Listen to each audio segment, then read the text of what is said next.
Welcome viewers, Dr. Jason W. Morrison, Theologist, New South Wales, Australia. We are doing Watchtower Study Edition, November 2019. It's New Year's Eve. We're up to the heart-to-heart communication. A very strange article this, and I'll show you the reasons why. Paragraph 8. We might find it difficult to open up to others because someone might have hurt us in the past. And that's a very, very good reason not to open up to others. If someone's hurt you in the past, then that's a very, very good reason to be very careful about who you're going to share your important parts of yourself with. You've got to protect your privacy. Now, this is trying to undermine to a certain extent your ability to be very careful about who you speak to. And what this is actually doing is it's provoking backbiting and gossip and all this other stuff, because if people know too much, this is where all the slander and other things come from. Or we may feel that we lack the time and energy to cultivate close relationships. Well, the fact of the matter is that could be the truth. You can't be everything to everyone. However, we should not give up. Give up what? Just have a normal, structured life. If we want our brothers to stand by us when trials come, now this is conditional. This is a conditional statement.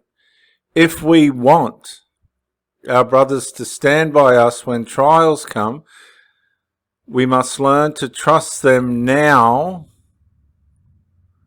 with our thoughts and feelings.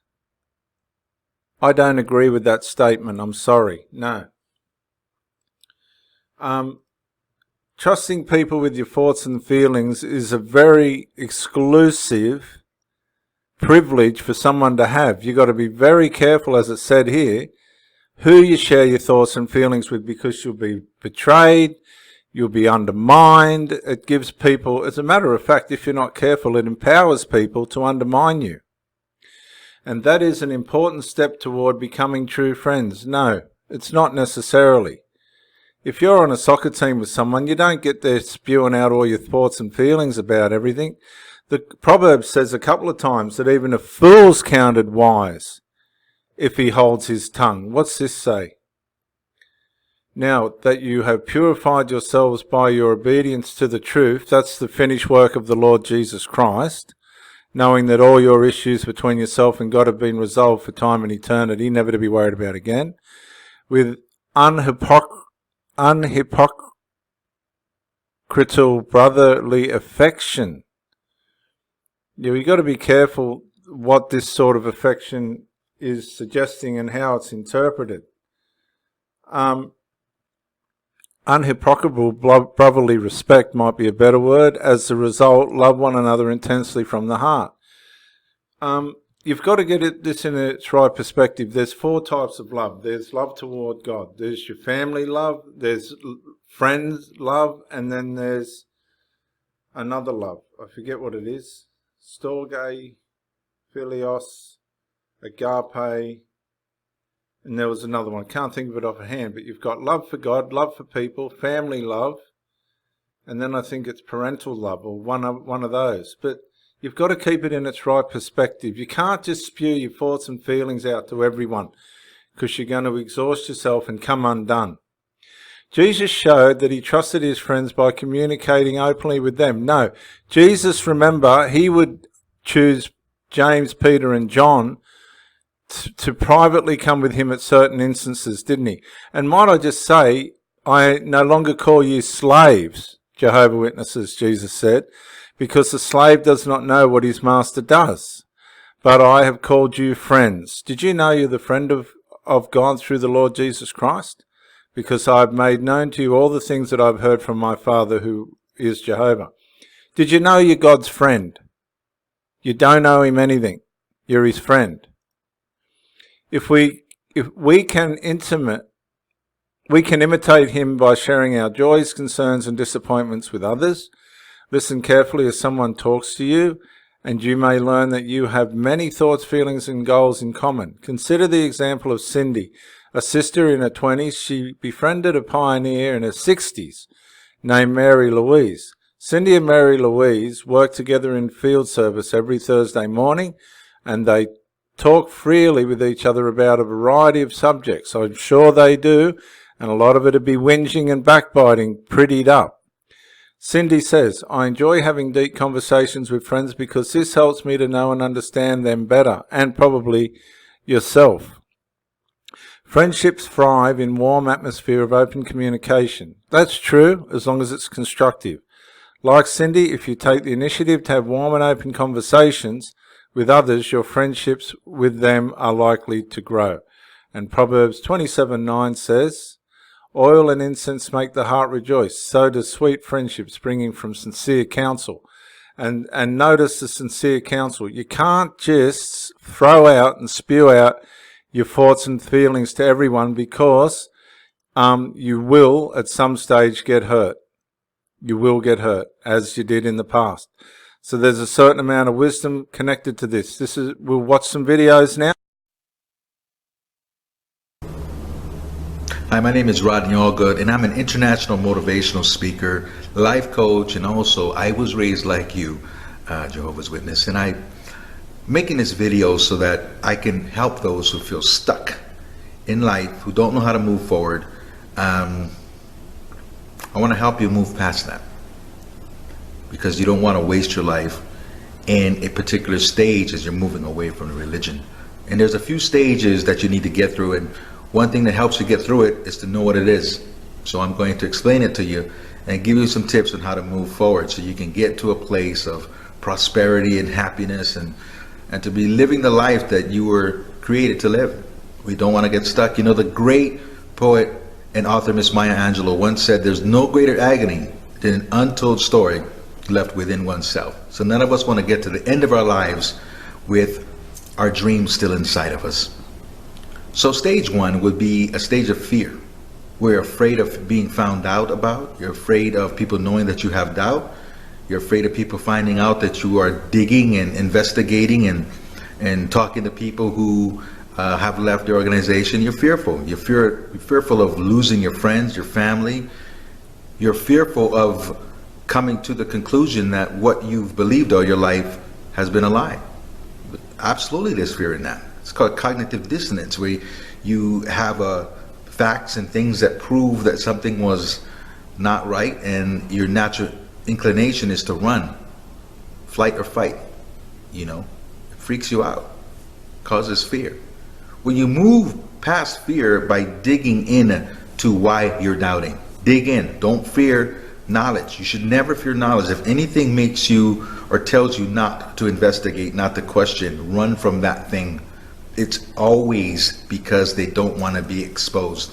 There's never any problems with questions. So when you get solid in your reasons for having your doubt, and you get bold enough to leave, you run into a stage of sadness. That's the next stage. From fear to sadness. You're sad because you lost so much. So the people you've known your whole life are now gone. You've lost your belief system. It was in every aspect of your life. Your beliefs, your religious beliefs, bled into every aspect of your life, and now you don't have that. There's an emptiness that comes with that. It's sadness. Your identity was wrapped up in it. There's great sadness in that. And how do you move past sadness? Well, you move past sadness, again, by educating yourself and by accepting loss. There's a mourning period that you're going to go through. You can't get past it. It's like death. There's a mourning period that you're going to go through, because you're mourning not just the people, you're mourning the life that you used to know. But you got to look at life as a book that's done, okay? You're going to put that book on the shelf and you're going to write a new book. And not every character in the second book was in the first book.